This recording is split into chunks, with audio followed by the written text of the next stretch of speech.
Hello, in this tutorial I will show you how to set up your static light map to look as close as possible with your world environment that you already have set up.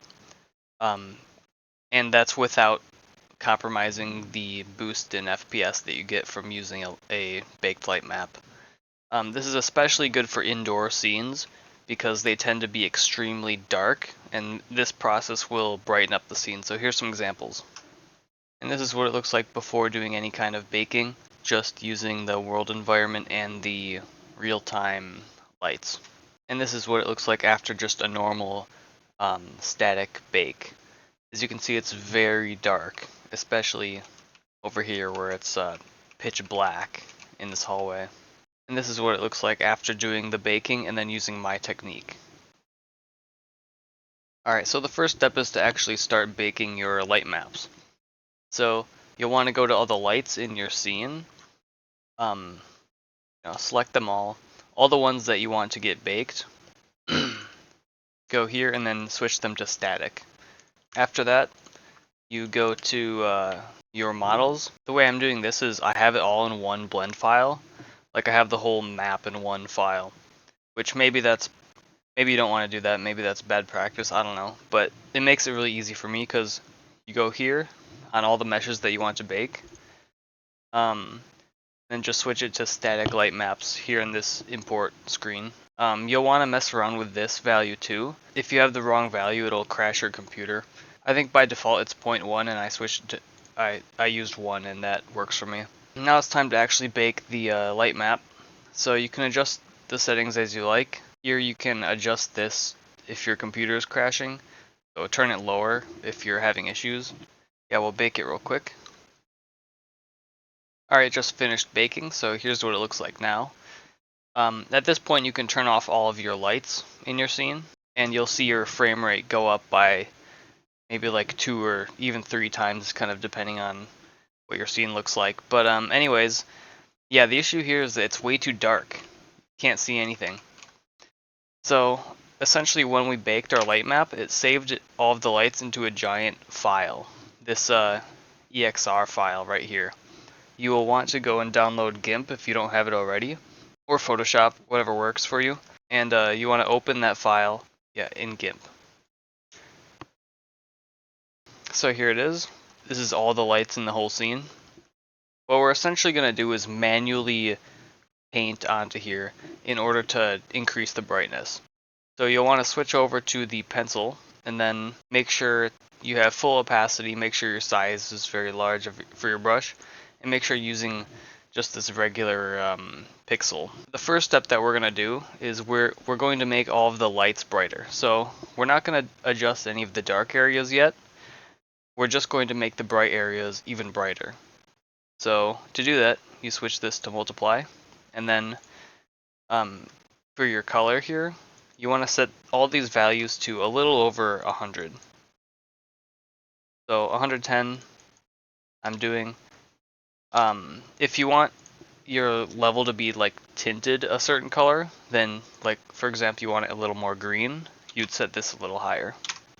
So essentially what we're doing here is we're going to multiply all the colors by 1.1, and that will make everything slightly brighter. So as you can see, it's brighter, it's brighter, it's brighter. And so you can draw on here as much as you want, and you'll have to really screw around with this to get it looking how you want it to. Now the process we just did is only going to increase the brightness of areas that already have light in them. So here's the before, and then here's the after. You can see some of these areas down here, they did get a little brighter, but over in this dark hallway it's not brighter at all. It's still pitch black in here. So if you like this result, then you can stop the tutorial here. Otherwise, now we're going to add in our ambient, or kind of baseline ambient light back into the scene. If you're using the world environment, you probably adjusted this ambient light here, and this essentially is the minimum brightness that your scene can have. So the darkest shadow has to be this color.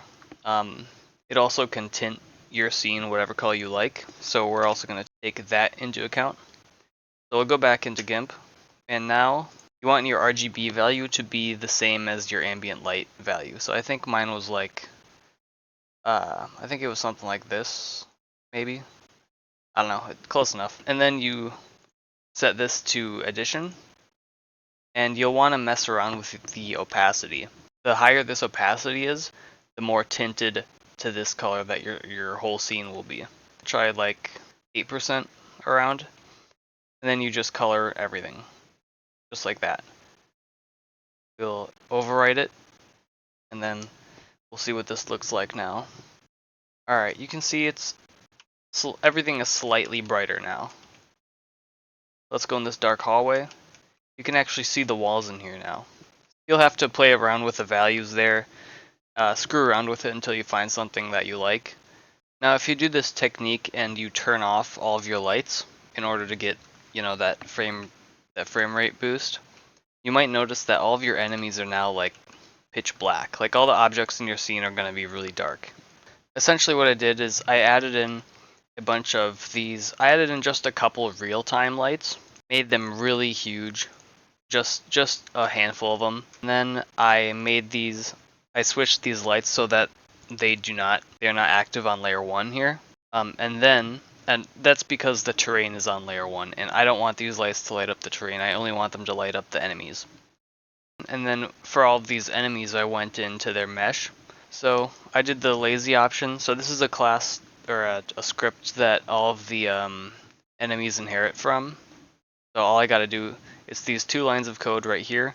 It's going to look for all the meshes and then switch them onto layer 3, which is what I was using. And then that way, now these lights will only shine on the enemies.